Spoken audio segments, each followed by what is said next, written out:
nigga. The new popular nigga is the party promoter. Yeah, well, he get all the pussy now. The party promoter for a long time over here in New York. Well, let me not say in New York. Let me say, because it wasn't just New York, it was also Connecticut.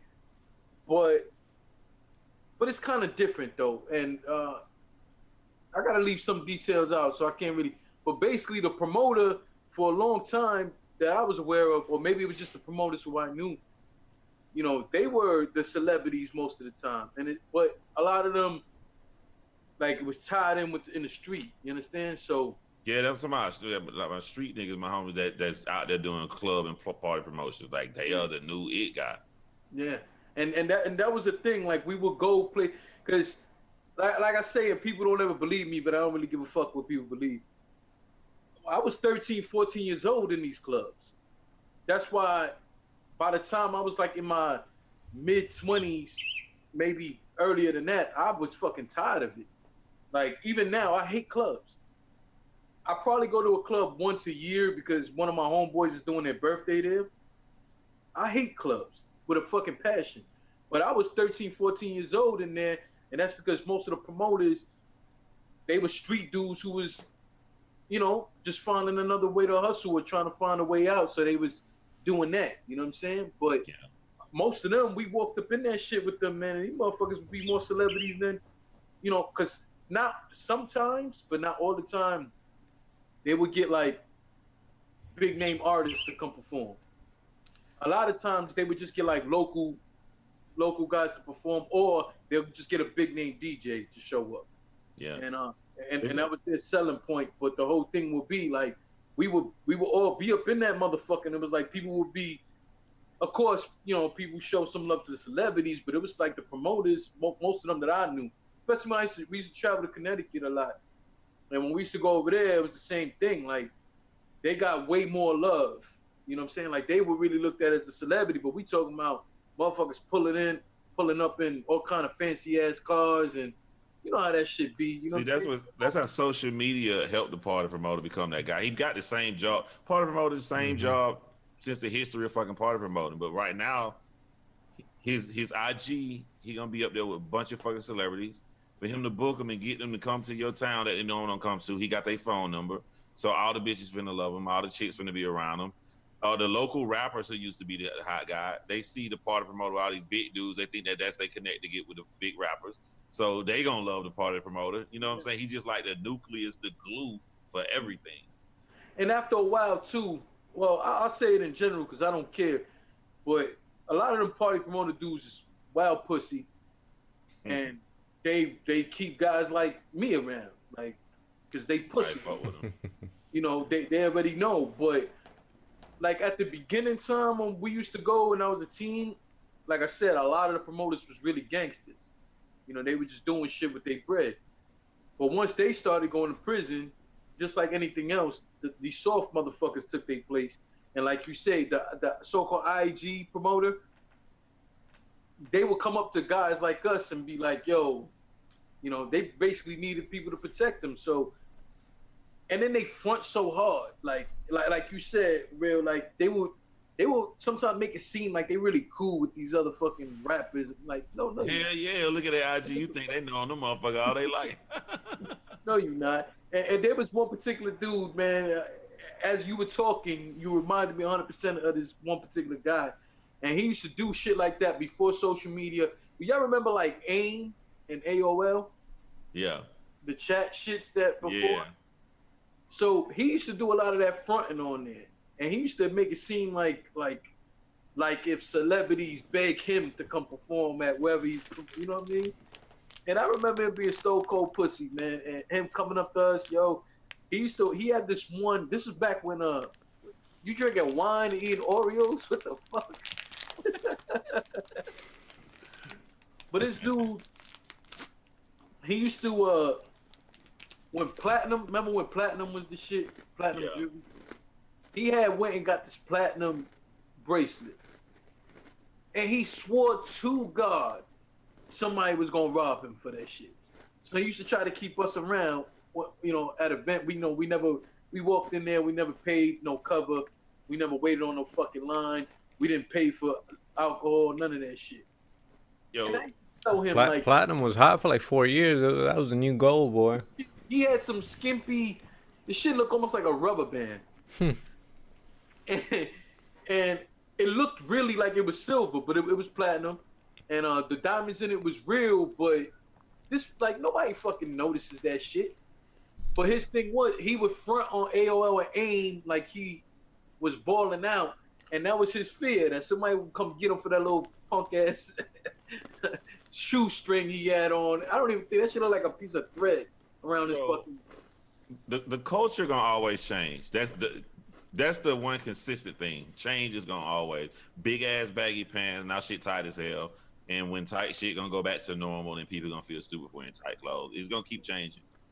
How the fuck did gold come back from platinum if platinum worth more than gold? What was the logical reason? I saw Drake on his second album cover. I think that was the first dude I saw rocking a lot of gold, and then shit started changing. Yeah, well, Fabulous, honestly, Fabulous, because Fabulous after a while went on his two-tone shit, where he had like half his chain was white gold, half was rose gold, and yeah, I remember the rose one, yeah.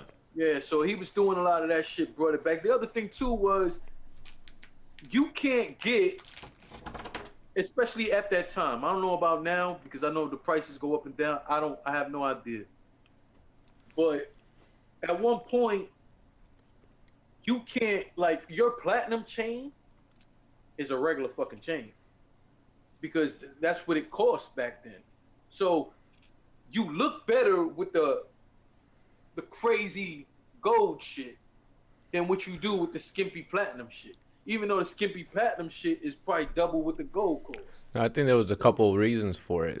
Number one, you can front off either stainless or silver to be platinum, or the image that the record companies gave out to where going platinum was better than going gold. So the image of having platinum was better than gold.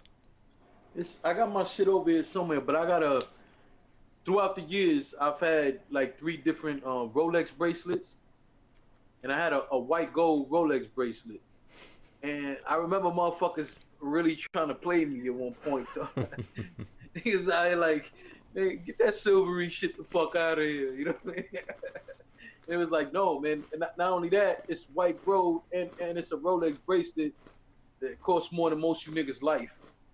But at the end of the day, no one cared no more because the shit, white gold, like you said, the white gold, the platinum, the silver, and the fucking stainless steel, they was pretty much looking the same for a lot of shit. So, you know, going back to the gold made more sense. But I mostly bring it back to when it comes to that gold versus the platinum shit. I just knew, you know, you can get something that really looked expensive. And it is expensive. It ain't that it's cheap. So right now, platinum is right now it costs way more than gold, right? I would assume so, but I don't know. I don't know. And I'm just saying. So let's say that's true.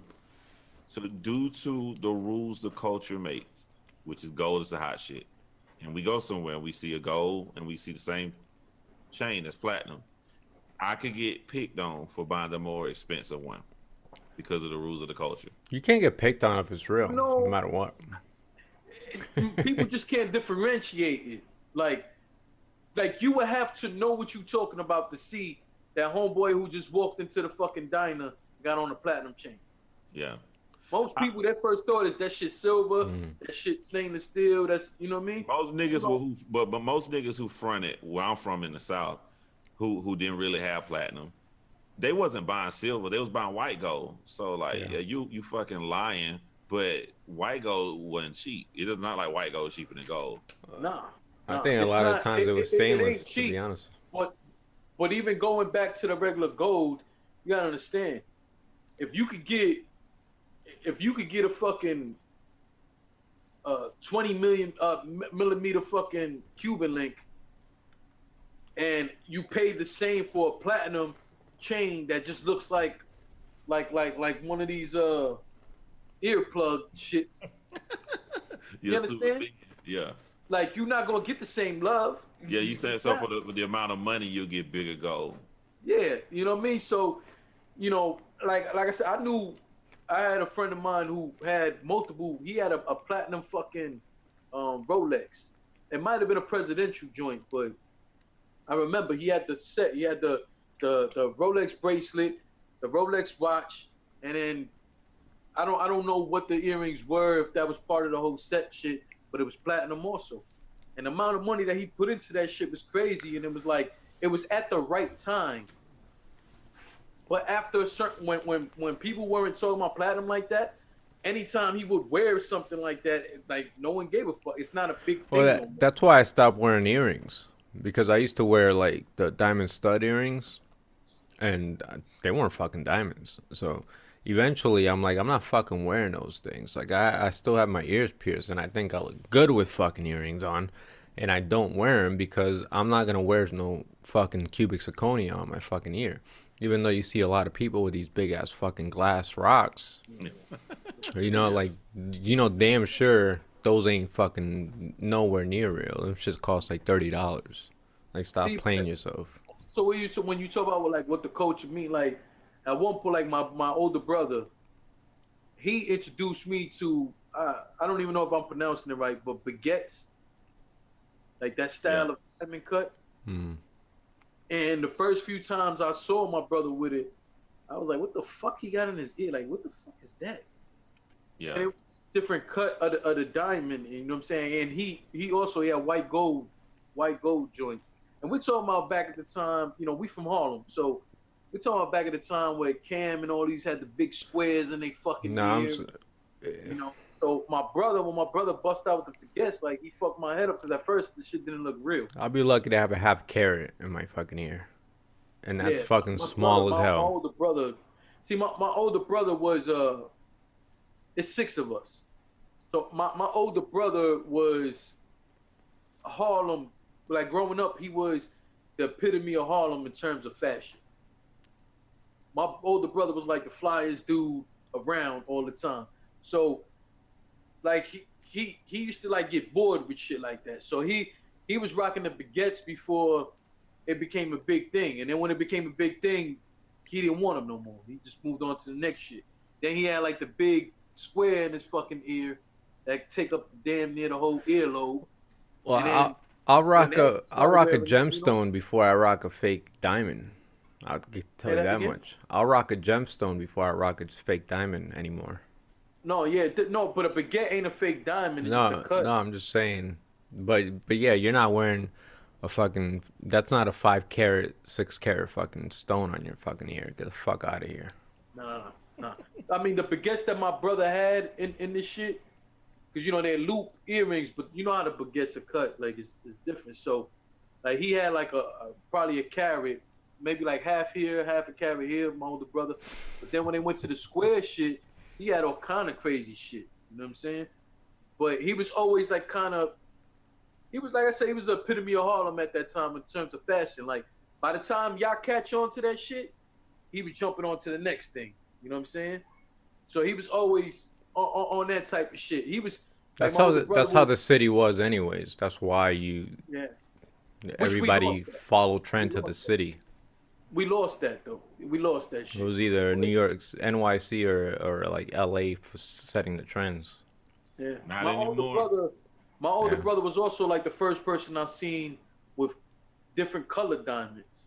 I had never seen no shit like that before.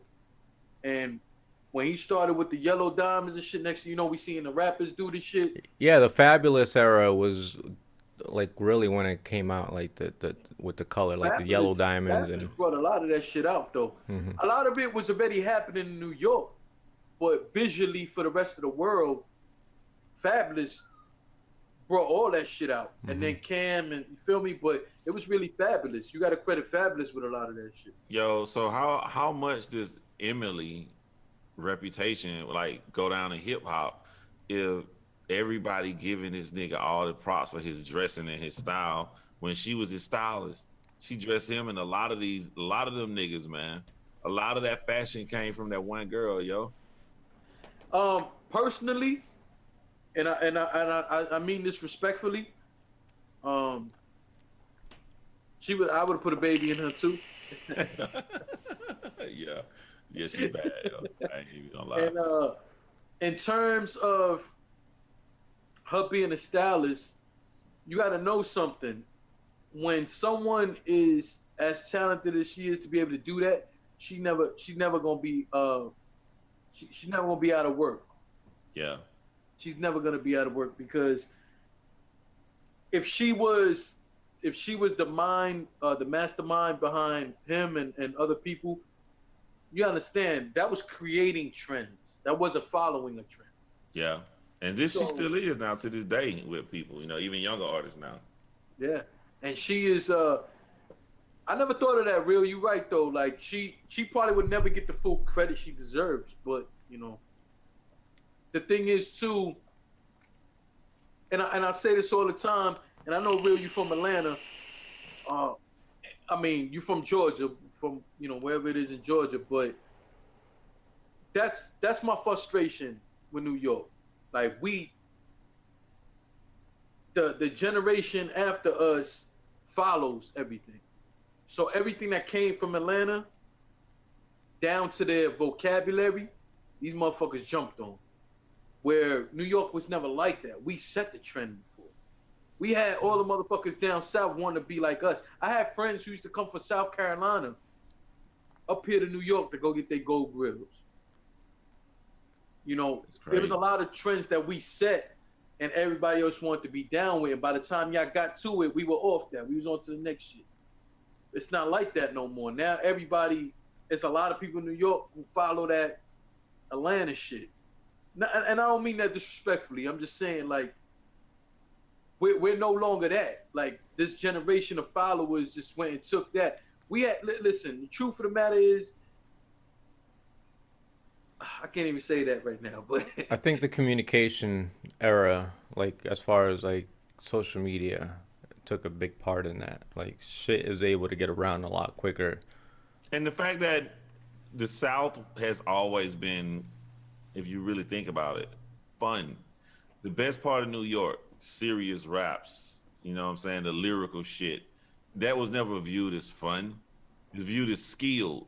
Like, it's like me, like I like the lots and everything. When you thought of fun, like, play a goddamn South video on, they was rapping like elementary, but them asses was shaking. You know what I'm saying? and Well, that's the thing. Atlanta, But like the South, can take can create a trend because of social media, Be- yeah, because where New York would be the first and it would trickle down. You can set a trend, and because of social media, it can generate traffic, like interest underneath. worldwide, up until from east west north south. well, you're right on that. But what it is that you're definitely right. But what it started to be was motherfuckers just, like, you understand, like, New York for a long time, we lived to set the trend. The one big thing about, especially coming up in Harlem, the thing was you was looking to be the one to set the trend all the fucking time. Yeah, So when I see what it is now, that's not what it is. They comfortable, and again, it's the younger generation, but they're comfortable waiting for the next shit to happen so they could jump on that same train. It wasn't like that. Like back then, I didn't want to say it like this before, but it's just the truth. Back then, you could get coochie anywhere just from being from New York. You go yeah. to I all mean, these other states. I ain't gonna lie. Yeah, everybody want to be like. I was one of them dudes. Like, I didn't listen to Southern music, nigga. Everybody listen. I wanted to be from New York, man. Growing up, the only thing I listened with New York artists, I thought that was the coolest motherfuckers, man. I thought that's where it was. And it kind of fucked me over because when I'm old enough to get signed and rap, like 22, 23 years old, okay, I've honed my skills and everything like a New Yorker, but y'all wasn't in style. Here come the Lil Johns and shit, so everybody happy like, okay, it's coming to Atlanta now, but I don't sound like I'm from Atlanta, so I'm like, what the fuck? There's no win, huh? Yeah, I was mad as fuck, man, back then, bro. I was like, that's what niggas used to tell me, man. It's like, yo, Yeah, I think when you have your own style, you're better off in general. Yeah, Yeah, I mean, but like a see, DMX. You there's nothing wrong. There's nothing wrong with fusing styles together. But like I said, it just got to a point where my disgust for New York was motherfuckers not even trying to set trends no more. When that was a thing, like we set the fucking, and it's not that other places shouldn't be able to do the same. It's not that at all. But when you completely abandon it and you just gonna really run with everybody else's style, like when the fuck do we become followers like that? Like When it's I nothing heard wrong. when I heard designer was from New York, I could not believe that shit, bro. Trust me, man. I couldn't. I couldn't I believe was it. like, wow. It's a lot of dudes I started hearing and I couldn't fucking believe they were from New York. And you know what? And I always say, like Jadakiss was right when he said, you know, switch your style up, switch to Southpaw, however that line went. He said, why is everybody so mad at the South for switch your style up, switch to Southpaw? And he's right. But here's my thing is, and it goes even in battle rap community, because we saw a time period, right, where all these dudes was PG stepping and stretching out words and all this shit, right? And they were all sounding the fucking same. Stepping. Yeah. So it's like you have to the moment that you don't even give a second thought about following a fucking trend. You understand? Like that was my issue with New York after a while, and this goes for everybody. Like, Well, New the York fact is that doing they don't even something care. that nobody has ever done before, and that's why it's a problem getting it back to New York. Because like I said, the culture is all about change. Yeah, the West Coast can rule at one moment, then they go somewhere else, and maybe they come back around the West Coast again. But the thing about it, the guys on the West Coast, they got a West Coast sound. South got a South sound. How can it ever go back around back to New York if New York ain't got no sound? Period. Like it's completely gone. well, New York lost its identity around that time, anyways. Yeah. Not completely, because like little people who may get discredited, like who y'all got, Young, Lil Ma, what's her name? What's her name? Young and May. Yeah, Young and May. My bad. Yeah, I call Lil Ma. Yo, Young and May. yo, man, listen. That's why you had the New Yorkers sounding like they were something from the South. Fucking hilarious, man. They like yeah. trolling everybody with her. That shit is hilarious. And shout out to who should be one of the greatest battle rappers ever, but he be playing with his own career, the QP. Yeah. Clean paper. Yeah. In his battle with C3, he had me in tears. He had this one It line was a where he good tell ass battle. C3 where he's like, I'm gonna run up in your mother house looking for you, talking about where niece few at. Well, who at? Niece few. I don't get it. You know she's a dyke. Oh, okay. Yeah, a niece view. So that few in Nice, he put it Yeah. together. He said, "Where's Nice few at?" And the shit had me in tears.